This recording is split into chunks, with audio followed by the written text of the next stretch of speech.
It's Wednesday, January 28th, 2026. Trump hits the campaign trail. We learn more from Minnesota, and we need a new census stat. Next on the AM Update. President Trump was in Iowa yesterday, where he was asked by Fox News what his plans are with the northern bordering state of Minnesota. Is this a pullback? I don't think it's a pullback. It's a little bit of a change. Everybody in this room that has a business, you make little changes. Bovino's very good, but he's a pretty out there kind of a guy. And in some cases, that's good. Maybe it wasn't good here. But you have to understand, when I watch some of the people that I've been watching over the last few weeks, these are paid insurrectionists. These are paid agitators. These people aren't normal, like OG, that, they're incensed about anything. How do you get incensed when you go into a state and you're taking criminals out? You're taking monsters out, murderers. We had 11,888 murderers let into our country by other countries, by Biden with his open border stupid policy. It's the dumbest thing I've ever heard. You talk about bad policy. Open borders where people were coming, so the whole world, the Congo, Venezuela, all over the world, they're letting people in from their prisons and they're feeding them into the United States. There's President Trump in Iowa earlier in the day. He says he's standing in solidarity with DHS Secretary Kristi Noem. I am, yeah. I think she's doing a very good job. The border is totally secure. You forget. We had a border that I inherited where millions of people were coming through. Now we have a border where no one is coming through. That was at the White House before he took off for Iowa. Also, he joined the radio program Sid and Friends in the morning to go more in depth on his conversations with Minnesota leadership. But I had two very good talks. I had Jacob Fry and I had Governor Walz. And, they were great calls. So let's see how they report it. But they were very nice calls, very respectful. So there's more from the president on the ongoing kerfuffle, if you want to call it that, in Minnesota. We are learning more about Alex Pretty, the man who committed suicide by Border Patrol last Saturday. Alex Pretty was known to the feds and suffered a broken rib in a violent confrontation with agents a week before. That confrontation this past weekend, Pretty, an ICU nurse, told a pal he saw ICE agents chasing what he described as a family on foot and stopped his car during the earlier incident around a week before he was shot on Saturday. CNN originally reported this story. He said he pulled over in his car and began shouting and blowing a whistle, at which point he was tackled by 5 agents. Pretty claimed that one of the agents had left him with a broken rib after leaning on his back. This is according to a friend of Alex Pretty, who divulged that information to CNN. Moving on, let's talk about this, if my computer will actually work. More from Minnesota. Congresswoman Ilhan Omar was speaking at some sort of gathering yesterday evening when this happened.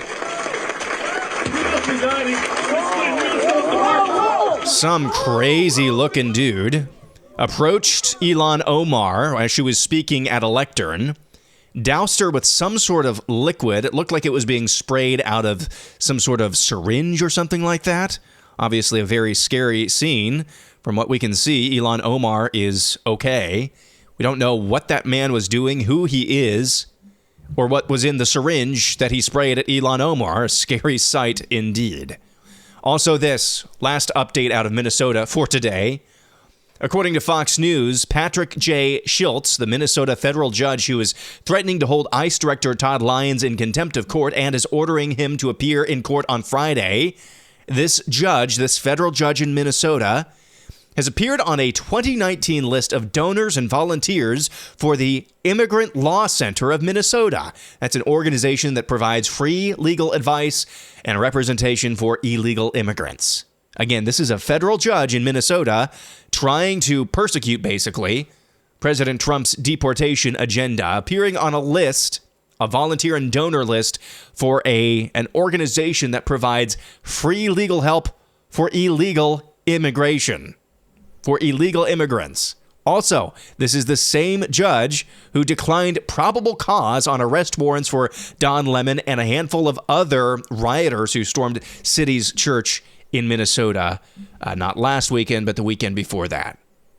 This was a George W. Bush appointed judge. Let's talk about this. We need a new census and fast. Some of the times these maps will go around. Another projection was making the rounds. The apportionment projection or forecast for the 2030 census appeared yesterday. If this map were in play in 2024, President Trump's margin of victory over Kamala Harris would have been 321 to 217 in the Electoral College. He could have won the map while still losing Wisconsin, Pennsylvania, and Michigan, so long as he won the Sun Belt. Also, this map, I believe I saw, means Democrats would lose 9 congressional seats, 8 to red states, 1 to a purple state. There's no law against doing a census early. Why aren't we doing that? Let's talk about this as well before the break. This is a voicemail, what you're about to hear, left by one of these communist street orcs. One of these communist street orcs, you'll recall a couple of weeks ago, in Minnesota. I lied. This is not the last. This is the last Minnesota story. A couple of weeks ago, with his mob of buddies, found what they suspected was a federal agent vehicle. They broke into that vehicle. They found a gun safe, broke open the gun safe, stole a bunch of documents. Included on that documents were information about those ICE agents, personal information. So naturally, the good communist does what any good communist does, exploit it. You're a fucking fascist pig. You should fucking kill yourself. I hope your wife dies. I hope your mom and dad die. I hope everything wrong that could go in your life happens. You should kill yourself. You're fucking disgusting. I hate you. Everyone hates you. You're a fucking murderer, and all of your friends are fucking murderers. That is one of 2 reasons why, if the White House, and I'm not sure what's happening right now, so I'm not blaming anything, I'm not giving up, I'm not blackpilling here. But if the White House is thinking about going weak in the knees on Minnesota, this is one of 2 reasons why that would be a disastrous mistake. We'll talk about that coming up later when we come back. However, we do need to be thankful for what we do have, especially when it comes to the issue of immigration and a closed border. Because boy howdy, there were a couple of stories out of Europe yesterday that had me being ultra thankful for the job. Unfinished job, nonetheless, but the job that the Trump administration has done securing the borders and getting illegal aliens out of the country, especially the violent ones. We'll talk about that and more coming up next.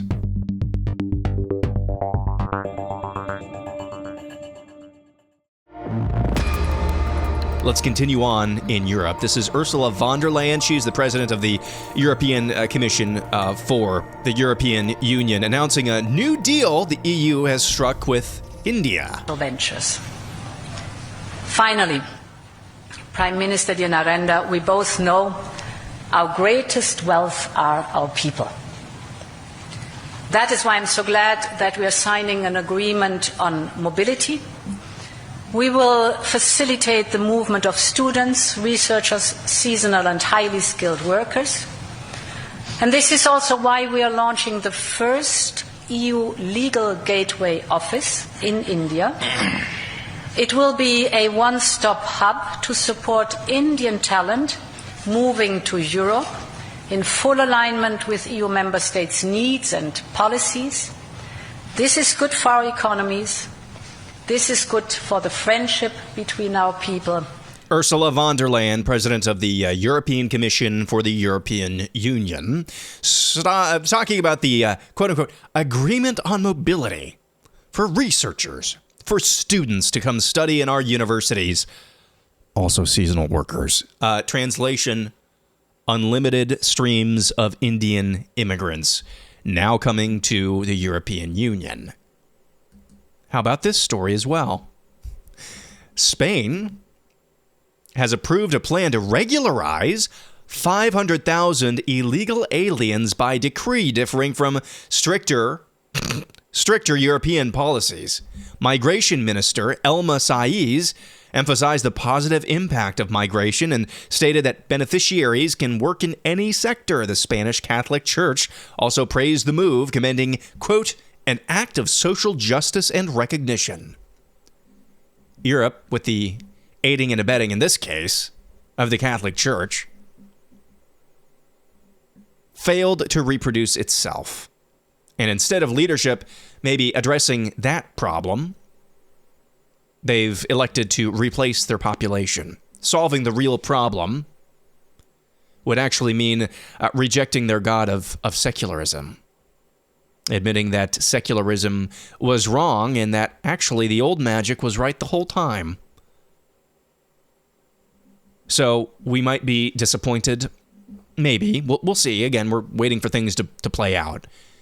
For now, we should still be immensely grateful for the job that the Trump administration, so far, it's a job unfinished, but so far that the Trump administration has done with immigration, deportation, securing the southern border.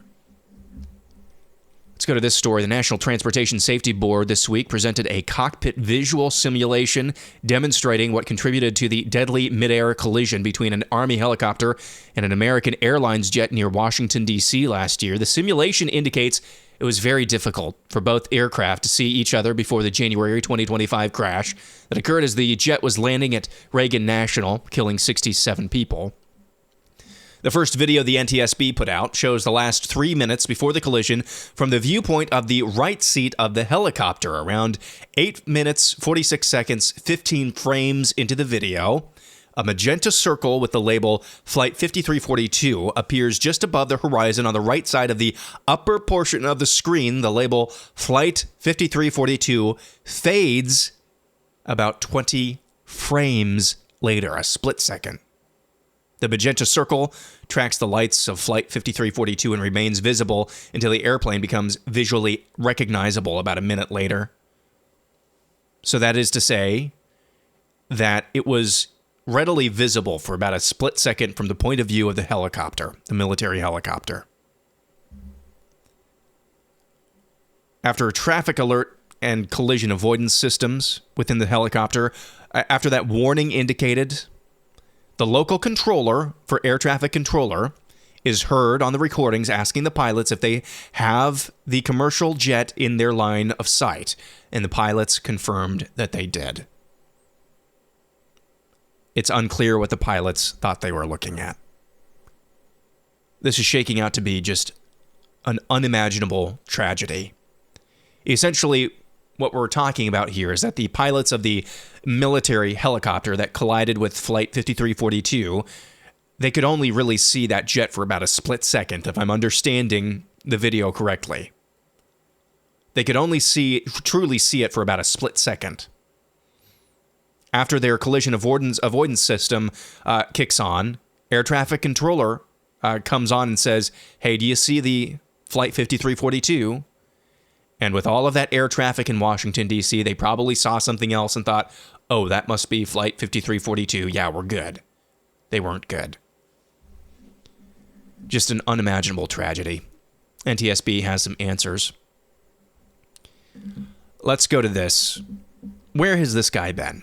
It occurred to me when President Trump announced that Tom Homan was going to Minneapolis to meet with those leaders. I had not heard Tom Homan's name for quite a while.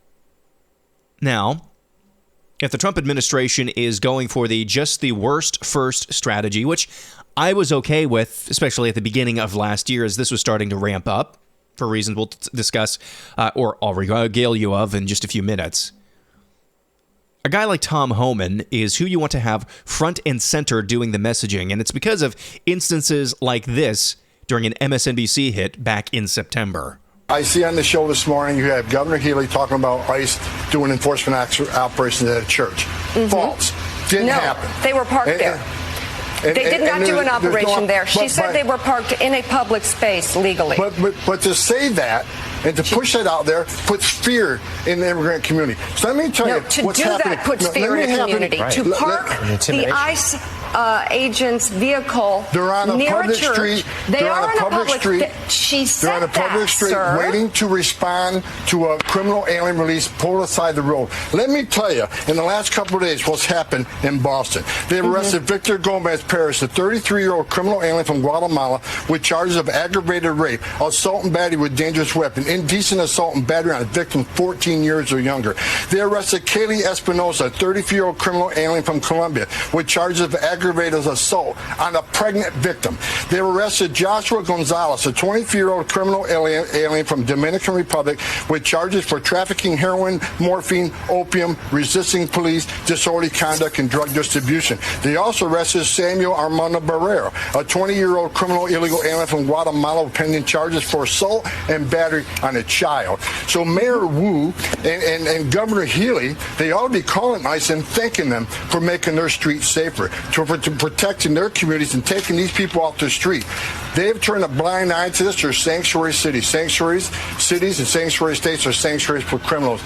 Give ICE access to the jail to arrest a bad guy in the jail rather than have to go in the community to find them. Because when you go in the community and find them, it puts ICE officers at greater risk. It puts the community at greater risk. It puts the alien at greater risk because anything can happen on a street arrest. This is what we're trying to do. We're trying to prioritize public safety threats. But when you got governors and mayors who are releasing these public safety threats every day into the community, that causes the crime rate, and we've seen some terrible incidents in the last few days where innocent victims are murdered.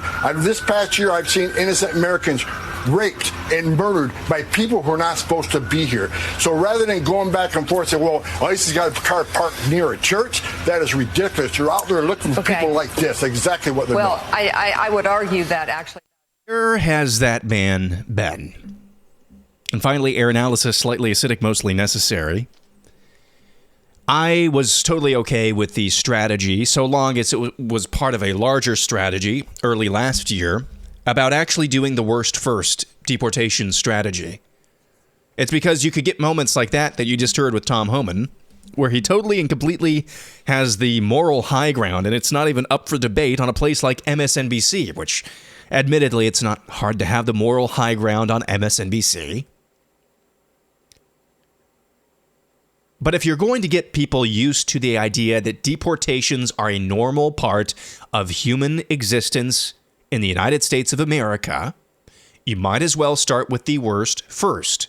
That way, every single time that these commie agitators want to say, hey, you're acting like the Nazis. No, we just literally just locked up a child predator and we're sending him back to Timbuktu. Hey, you guys are Nazis. No, we just locked up a rapist and we're sending him back to Xanadu. Hey, you guys are Nazis. No, we just apprehended a narco-terrorist and he's headed back to wherever the heck he came from. See, this is how you start to build credibility with a populace. A very, very soft-hearted populace. Soft-headed populace in some pockets as well. That's how you start to build credibility. You put people like Tom Homan up there prosecuting the case to the American people that deportations are necessary. Deportations are necessary. Deportations are justified. Deportations are good. That's how you start to change the Overton window, the attitude. Then you can go to the broader illegal population, the ones who are here illegally, who are driving down wages for American citizens, those. But you can't do that too soon. You can't. Which is why I was okay at the beginning with the worst first policy. Here's the danger. And again, I'm not sure what the White House is doing. I'm going to give them all sorts of benefit of the doubt here. If they are thinking about going weak in the knees on Minnesota, not locking up Tim Walz, not locking up Jacob Fry, withdrawing their forces because, the political hit is just too big here, they're going to be making a disastrous mistake. Number one, put yourself in the shoes of somebody who's working in Customs and Border Patrol or Immigration and Customs Enforcement. You're out on the streets every day. You truly are just going out after the worst of the worst, by the way. And that's the plan here. This is an abject lie that all of these federal agents are just prowling around looking for dark-skinned people. No. And that's pissing off a lot of Trump's base, quite frankly, that we're not getting to the larger deportation, the mass deportation that we were promised during the election season. So it's a total lie that these agents are out there just prowling around looking for whom they may devour. It's just a lie. They truly are going after the worst of the worst, which means what? Every day they put on that uniform, they hit the streets of Minneapolis or Los Angeles or New York City or Chicago. They're putting their lives in danger. They're putting themselves in harm's way because they are going after some really bad dudes. If you're telling them or thinking about telling them that if they defend themselves from communist agitators, that maybe the leadership all the way to the top won't have their back, and then you pair that together. So that's a danger on one end. So you've got danger in three different directions here. You've got danger from the illegal aliens you're trying to find on the street, the dangerous ones. You've got danger from the other end, political danger. If you don't know that all the way up at the top, you're not quite sure if the president or the administration has your back.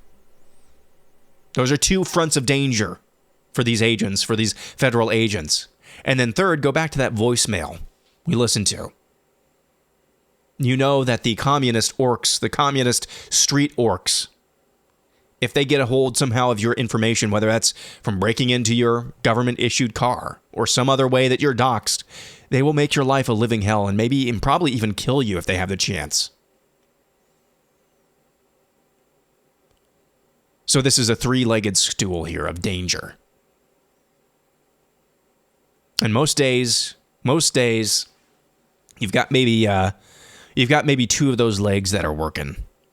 Pretty sure that if you mask up, not to keep yourself from getting COVID, not that that even works. If you mask up, make sure that your doors are locked on your government-issued car, and make sure you don't have any documents that would identify yourself. Communists might not be able to find you. The other thing is, hopefully you've got enough intel on any given day that you're going out and you're locking up these dangerous criminal illegal aliens, these violent illegal aliens.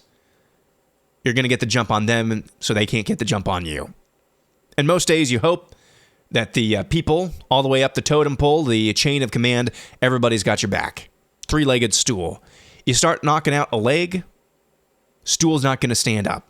You start knocking out two legs, stool's going to come crashing down. You start trying to knock out three legs, and all of a sudden, it doesn't matter how much funding the big, beautiful bill gave Department of Homeland Security, you're not going to find any agents who are willing to take all three of those major risks. Doesn't matter how much you pay them. So again, I hope the White House is not toying here with going weak in the knees on the issue of Minnesota. Time will tell. I asked you a similar question for our poll of the week. You can participate at Real AM Update on X. Look for the pinned post. I asked you, what do you think Trump's plan is here with Minnesota? Go make your comments, your submissions over at Real AM Update. Look for the pinned poll post. That's going to do it for Wednesday. Back at it again tomorrow. I'm Aaron McIntyre, and this is the AM Update.